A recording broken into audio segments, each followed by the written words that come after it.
Hello there, ladies and gentlemen. Welcome back. It is Sunday, April 29th, 2012, and let's get into the news.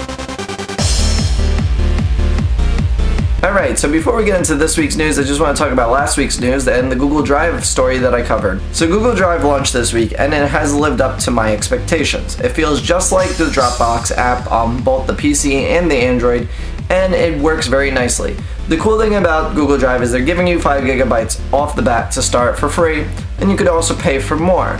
Now there's two key differences between this and Dropbox. If you don't know what Dropbox is, I'll include a link in the description, go check it out. But Dropbox gives you 2 gigabytes of free storage and allows you to increase your storage up to around 16 gigabytes doing things like referring your friends, tweeting out, and following them on Twitter and some other miscellaneous stuff. While Google Drive has none of those, it does give you 5 gigabytes without having to worry about doing all that stuff to get that kind of storage. But the one key difference between Google Drive and Dropbox is the price point of the premium account. For 100 gigabytes on Dropbox, it's going to cost $19.99. On Google Drive, only $4.99. So I personally would not buy premium storage on either one of these services just because I don't see myself ever having to use 100 gigabytes of online storage. But if you did, whether it's for school or work, I will suggest going with Google Drive. It is the better of the two right now, and I would go at it while you can.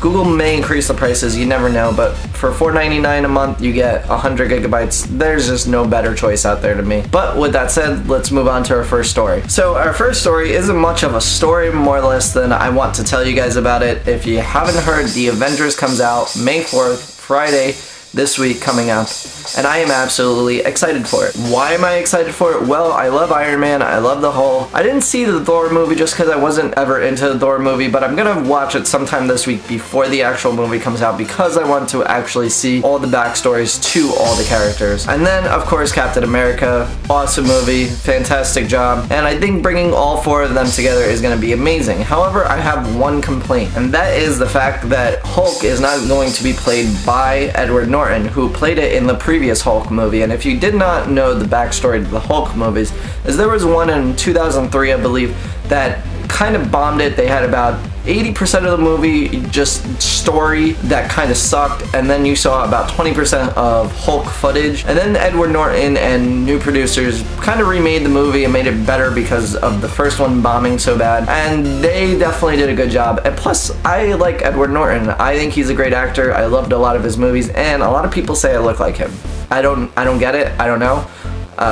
Maybe. But yeah, so it breaks my heart a little bit to know that Edward Norton will not be playing the Hulk in this movie. It saddens me, and I mean, there's really not much that can make up for that, with the exception of the one thing that they did do right and put Scarlett Johansson in this movie playing, I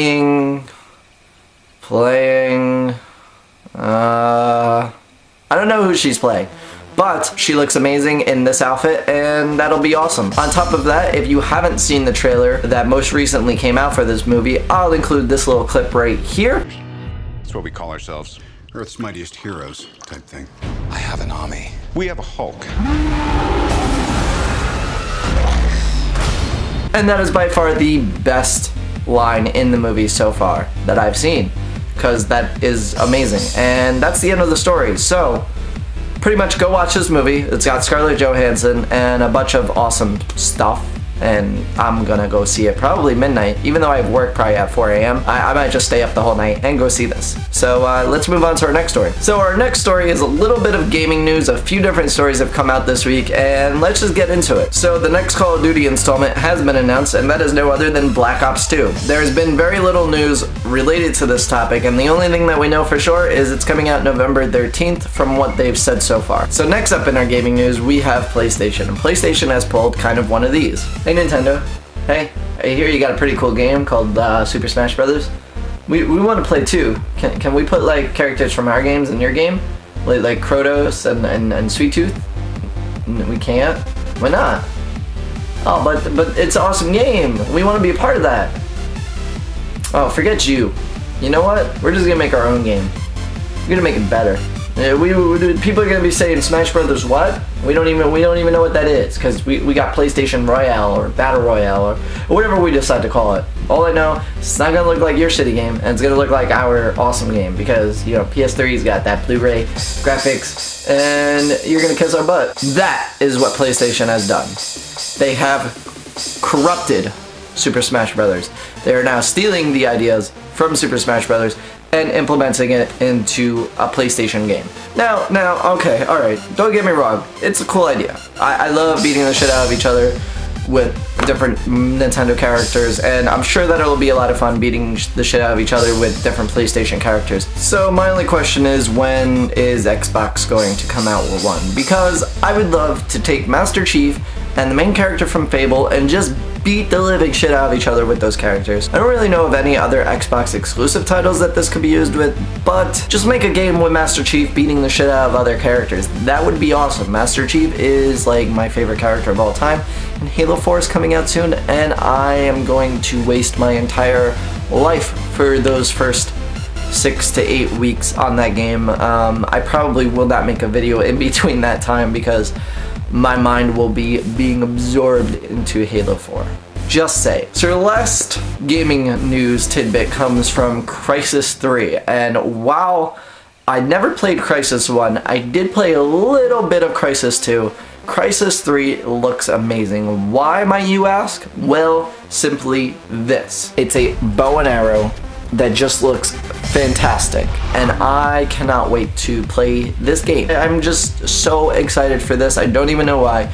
Mainly because I like futuristic shooters, and while you may know that I've been a long time Call of Duty player, Halo is what started it off. Any game that's like Halo, I love to play because I think the futuristic scheme in games is so much better than the modern scheme in games, such as Battlefield and Call of Duty. I think Crysis and Halo outweigh those just because of the in-depth feel that you can get, because in real life there's only so far you can go with guns and weapons and that kind of stuff, but in the future your imagination is the limit. I am getting this game, it looks amazing, and let's move on. So our next story comes from New York City, and for those of you that don't know, NASA has actually ended its astronaut program. They are not sending any more people into outer space because it's not a commodity like it was when JFK announced that we would have a man on the moon. So they've decided to donate their spaceships to different museums around the US. So New York is getting the first space shuttle ever made, the Enterprise. It was mainly used for testing purposes, so that way they can see how different things would react. It was never launched into space,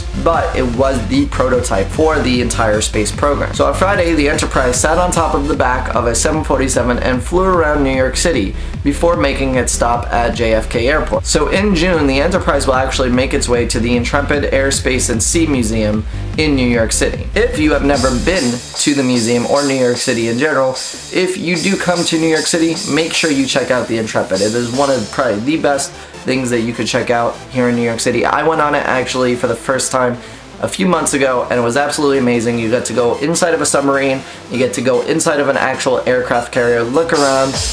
They've set it up very nice, and now you will be able actually to go inside the space shuttle in June, or a little bit after that whenever they decide to open it up officially. So this will be really cool. I promise you that your thoughts of an aircraft carrier or a submarine or even a spaceship now will not be the same as once you are actually in it and seeing it or being up close to it.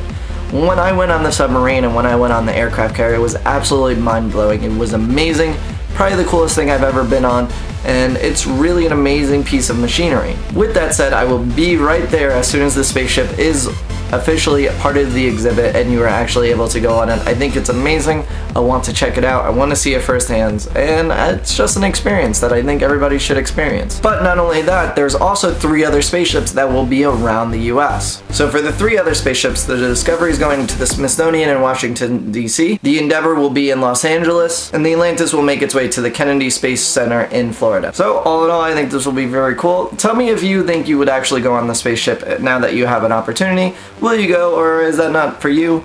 Anyway guys, I will talk to you next time. Please like, favorite, subscribe. If you haven't, comment below on any of the topics we talked about today. I will see you guys next week.